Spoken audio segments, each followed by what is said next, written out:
Sebuah mobil pick-up bertabrakan dengan truk di Jalan Raya Denpasar, Gilimanuk, lingkungan Peginuman, Kelurahan Gilimanuk, Kecamatan Melaya, Rabu 30 Agustus. Peristiwa yang terjadi sekitar pukul 22:30 WITA itu mengakibatkan kedua mobil mengalami rusak berat.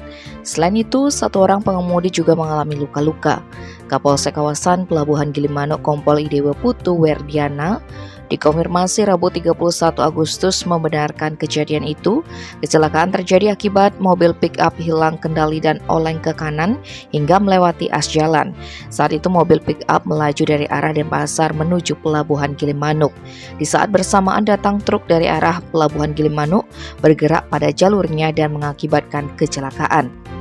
Akibat tabrakan ini, pick-up mengalami ringsek pada bagian depan dan kaca depan pecah, sementara truk mengalami pecah kaca depan dan bemper depan ringsek. Selain itu, pengemudi pick-up Suite mengalami luka-luka pada paha kanan, kemudian dibawa ke Puskesmas Gilimanuk untuk mendapatkan perawatan medis lebih lanjut. Tim Bali Express melaporkan.